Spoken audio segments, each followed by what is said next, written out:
Hey y'all. So we had the night one of the DNC. I think that it's awesome. I'm not a fan of Clinton. Don't get me wrong. I just think that it's awesome that she got to chant "lock him up" with the crowd and mean it. Like actually have like things that are happening to do that. Sean Fain of the United Auto Workers wore a t-shirt that read "Trump is a scab." I just love that. AOC praised Harris for supporting the populist economic policies, yes, and seeking a ceasefire in Gaza, yes. Let's see. The protest outside the hall was smaller than organizers had expected. I know they were expecting about 20,000 people. It looks like night one was peaceful. I have been talking about the election of 1968 and what that DNC was like. The parallels are a little uncanny, with the dropping out of the race, because Lyndon Johnson did the same thing. And also, I heard, and I have not confirmed this, but I heard that Trump made a phone call to the Yahoo and told him to not do the ceasefire because that would help Harris's chances of winning. And real quick, I just got to read from this because if you don't know, Nixon, he did that same thing kind of behind everyone's back and no one knew it for a very long time. It says, one definition of the perfect crime is a crime the authorities are afraid to prosecute. Richard Nixon knew he had committed the worst crime in American political history, a crime that arguably cost more than 20,000 American soldiers their lives by extending the war.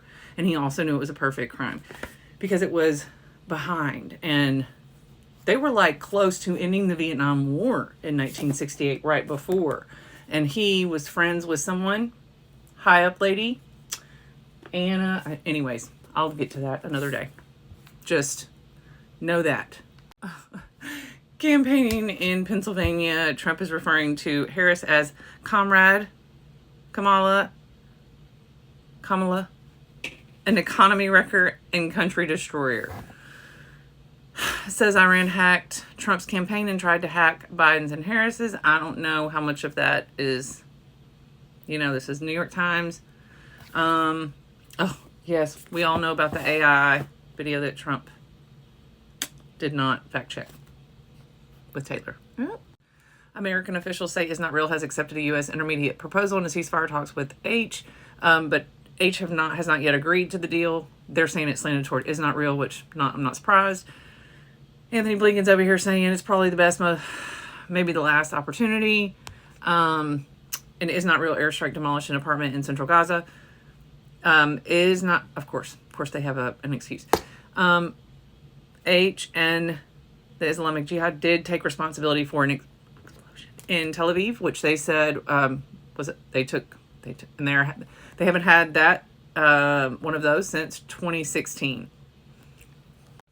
Sounds like World War II. Women in Ukraine are stepping into male-dominated jobs as the war depletes the workforce.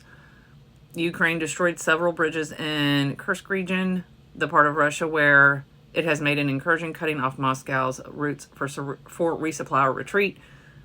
Who's the good guy? I don't see one. Same with all of them, I think. The people down here seem to be the good guys. Federal judges across Mexico voted to strike. Listen to what they're protesting. They are protesting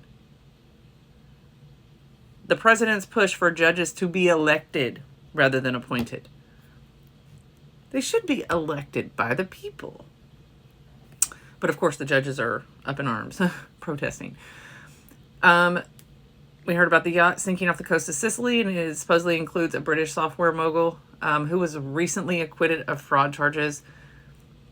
India plans to build ports and expand docks as part of a push to become a global manufacturing giant. Shady. George Santos lied about his background, pleaded guilty to identity theft and wire fraud, faces at least 2 years in prison. The FDA's top regulator for medical devices is married to a lawyer whose firm represents the medical device companies. Times investigation uncovered instances where their jobs intersected. No bueno. New rules around real estate commissions took effect over the weekend. I tried to read this article. I didn't really understand it, except that the commissions are going down, or the way that they're Something like that. The blue supermoon's supposed to be visible through tomorrow night. Riding shotgun through New England inside a LL Bean boot. Be a trip. Just pass that on the road. All right. Don't forget to hit those buttons over there. I hope your day doesn't suck. Okay, love y'all. Bye.